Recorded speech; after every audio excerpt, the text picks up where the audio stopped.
जय हिंद प्यारे साथियों। जो हमारे 60,244 पद के हमारे जो अभ्यर्थी शॉर्टलिस्ट हुए हैं 2.5 गुना 1,74,316 हमारे छोटे भाई बहन, तो उन सभी के लिए कुछ प्रश्न भी आ रहे हैं कि निवास कब हो, जात कब हो, 3 साल पहले का है कि क्या है। तो कुछ डाउट्स और लोगों के मन में आ रहे हैं, जैसे टीवी पीएचडी पास आ रहा है।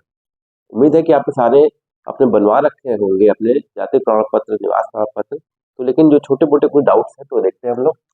जाति प्रमाण पत्र, उसमें नोटिफिकेशन में भी लिखा है कि जब आपने फॉर्म अप्लाई किया था तभी का माना जाएगा।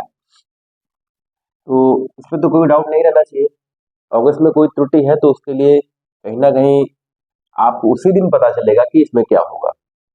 और अगर बहुत ज्यादा आपको लग रहा है कि ये नहीं मिल रहा है तो आप नया बनवा सकते हैं, लेकिन जो मेंशन था वो उसी दिन उसी का था कि जब आप फॉर्म भर रहे हैं तो उसी बीच का आपका जाति प्रमाण पत्र होना चाहिए। निवास, निवास वैसे तो केवल पत्राचार का माध्यम होता है, तो इसमें भी लेकिन इसकी वैधता जो होती है वो 3 वर्ष की इसकी वैधता होती है, क्योंकि कभी कभी होता है कि कुछ लोग जैसे किराए पे होते हैं तो मकान बदल जाते हैं, या कुछ निजी मकान बेचा दूसरा ले लिया, तो इसलिए निवास मांगा जाता है। तो जैसे कुछ लोग जैसे अटेस्ट कराने जा रहे हैं, तो जैसे कुछ अधिकारी जो होते हैं वो कहते हैं कि जियो लाइए तब करेंगे, तो ऐसा नहीं है। तो आप को अगर अन्य कोई अधिकारी आपके पास है तो आप वहां पे जा सकते हैं, क्योंकि इस चीज का कोई जियो नहीं होता है कि किसको करना है किसको नहीं करना है, क्योंकि इसमें जियो नहीं आता है। तो उसी के लिए एक बहुत जरूरी हो जाता है कि आप किसी अन्य से भी करा सकते हैं, क्योंकि डॉक्यूमेंट तो वेरीफाई होने ही होने हैं, और डीवी आपका प्रमाणित के आधार पर ही होता है। तो डीवी में आप जैसे आप प्रमाण पत्र अटेस्ट कराने जाएंगे तो कौन कौन से अटेस्ट करा लीजिए, 10th 12th, अंक पत्र, मार्कशीट, अंक पत्र और सर्टिफिकेट, जात प्रमाण पत्र, निवास प्रमाण पत्र। और ये हालांकि वेरीफाई तभी करेंगे जो भी हमारे राजपत्रित अधिकारी होंगे सर, जो आप इसका ओरिजिनल लेके जाएंगे। जब इसके आप ओरिजिनल ओरिजिनल देख के ही वेरीफाई करते हैं सभी लोग, और ये सही भी है, क्योंकि कभी कहीं होता है कि आप इसको करेक्शन करा के तो नहीं लाए, तो निश्चित रूप से ओरिजिनल देखेंगे और इसकी फोटो कॉपी देखेंगे तभी अटेस्ट करेंगे। और कुछ हमारे जो भाई बहन है वो कह रहे हैं कि हम बॉर्डर लाइन पे हैं तो हम रनिंग करें कि ना करें, तो ये कोई बात नहीं हुई क्या।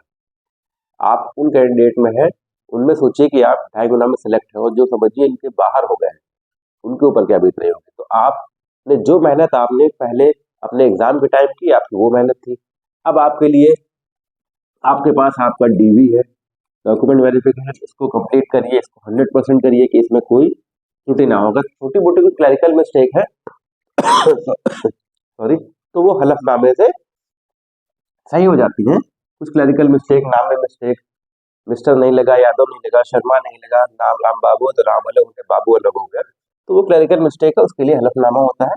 और उसके बाद आपका जो पीएसटी है, फिजिकल स्टैंडर्ड टेस्ट आपका, उसमें आप अपना 100% दीजिए, कैसे खड़े होना है, कितनी लंबाई, कितनी चेस्ट, ये सब आप बिल्कुल ध्यान दीजिए। क्योंकि अब आप जो पेपर दे चुके हैं आप उसके बारे में मत सोचिए कि मैं कहाँ पर हूँ, कट ऑफ कितने, बिल्कुल छोड़ दीजिए। आपके पास मौका आया है तो उसको भुनाने की कोशिश करिए कि हम सेलेक्ट होके रहेंगे, अपना 100% दीजिए। बाकी तो भगवान के हाथ में है कि आपका होना कि नहीं होना। और उसमें भी कोई नहीं कि अगर नहीं भी होता है तो ऐसा थोड़ी आपके लिए सब रास्ते बंद हो गए। अभी 40,000 फिर वैकेंसी आनी कांस्टेबल की, तो उसमें लग जाइए आप।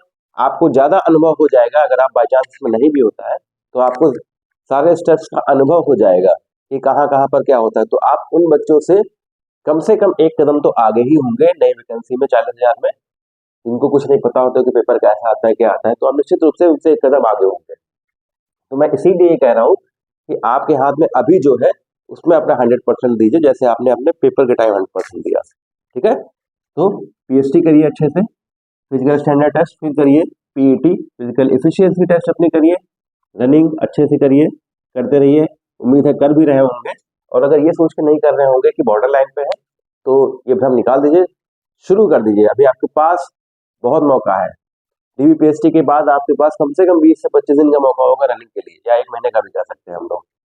तो बिल्कुल अभी आपके पास बहुत समय है। पीईटी के लिए बॉर्डर लाइन का हिसाब किताब एकदम हटाइए, क्योंकि आप उन कैंडिडेट में हैं जो चयनित हुए हैं, जो शॉर्ट लिस्ट हुए हैं। 60,244 के सापेक्ष जो शॉर्ट लिस्ट हुए हैं, आप उनमें हैं। तो आप ये मत सोचिए बॉर्डर है कि एकदम पास में है, बिल्कुल नहीं। 100% अपना दीजिए, क्योंकि आपने अपना 100% अपने पेपर में दिया है। और ऐसा कोई वीडियो मत देखिए कि जिसमें लिखा हो final cut off, expected cut off, महा कट ऑफ, इससे ज़्यादा नहीं जाएँगी, इससे ज़्यादा गई तो गला काट देना, ऐसा बहुत कुछ चल रहा है। तो ऐसे वीडियो मत देखिएगा, अपनी मेहनत, अपने पे विश्वास रखिए, उसी पे आपका काम होना है। तो एक्सपेक्टेड और महा एक्सपेक्टेड और फाइनल पे मत जाइए, क्योंकि ये एग्जिट पोल और महा एग्जिट पोल की तरह कार्य करते हैं। तो इस पे बिल्कुल मत जाइए, अपना 100% दीजिए। ऐसी जानकारी पाने के लिए चैनल को लाइक, सब्सक्राइब, शेयर करें। जय भारत।